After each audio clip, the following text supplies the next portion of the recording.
Hello बच्चों, अब हम करेंगे question 22। Divide 4500 into two parts such that the 5% of the first part is equal to the 10% of the second part. क्या कह रहा है? 4500 को टू पार्ट्स में डिवाइड किया जा रहा है। तो यानी टू पार्ट्स हैं, ये आपका फर्स्ट पार्ट है, फिर ये आपका सेकंड पार्ट है।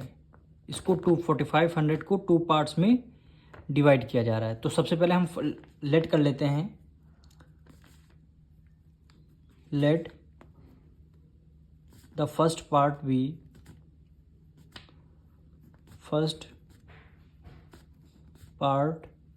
x। हमने फर्स्ट पार्ट को, ये टू पार्ट्स हैं तो फर्स्ट पार्ट को हमने x लेट कर लिया। ठीक, अगर हमें सेकंड पार्ट निकालना होगा तो इक्वल टू 4500 रख देंगे। सेकंड पार्ट हमारा कैसे निकलेगा? 4500 में से, यानी x उधर प्लस में, इधर आके किस में आ जाएगा? ये आपका माइनस में आ जाएगा। यानी ये वैल्यू हमारी कितनी आएगी? सेकंड पार्ट की वैल्यू आई। तो हमें सेकंड पार्ट में यही लेट करना पड़ेगा। Let the second part be. Second part क्या लेट करना पड़ेगा? 4500 माइनस एक्स।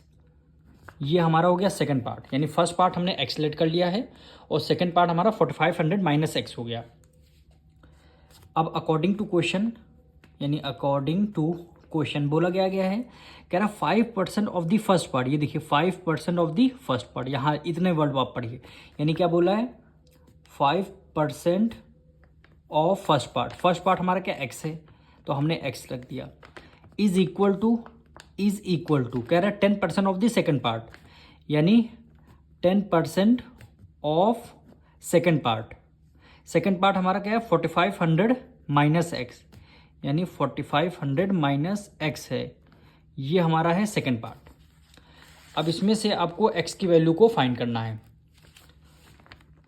अब देखिए 5% हटते ही नीचे क्या लग जाएगा? 100। ऑफ की जगह मल्टीप्लाई एक्स हो जाएगा, इक्वल टू 10 अपॉन क्या हो जाएगा? परसेंटेज हटते ही डिवाइडेड बाय 100 हो जाएगा। ऑफ की जगह मल्टीप्लाई, और ये आपका ब्रैकेट, यानी 4500 माइनस एक्स हो गया।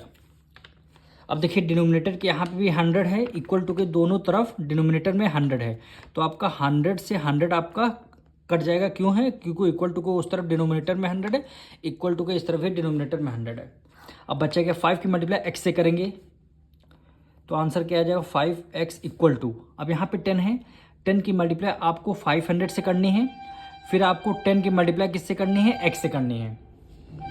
तो 10 की मल्टीप्लाई 4500 से करेंगे तो आंसर क्या आएगा? 4500। तो पहले से लगे हैं, एक जीरो और आपको लगाना पड़ेगा। माइनस माइनस कर दिया, 10 की मल्टीप्लाई x से करेंगे, क्या आंसर आ जाएगा? 10x आएगा। अब 10x इक्वल टू को उस तरफ माइनस में है, इक्वल टू के इस तरफ किस में आ जाएगी? प्लस में, यानी 5x को हमने एज इट इज़ लिख दिया, प्लस 10x को एज इट इज़ लिखा, इक्वल टू 45,000 आ गया। दोनों को ऐड कर देंगे, देखिए बेस हमारा समय 10 + 5 कितना हो गया? 15x इक्वल टू 45,000, यानी x इक्वल टू 45,000 डिवाइड कर देंगे किससे? 15 से, यानी 15 × 1 = 15 और 15 × 3 = क्या हो गया? 45, यानी 30 है, तो हमने 30 लगा दी, यानी x की वैल्यू हमारी 300 निकल के आ गई। यानी हमारा फर्स्ट पार्ट कितना आ गया? x की वैल्यू कितना आ गया? x है, x की वैल्यू यानी 300 आ गई, यानी फर्स्ट पार्ट की वैल्यू हमारी आंसर आ गया। अब हमें सेकंड पार्ट क्या बोला गया है? 4500 माइनस एक्स।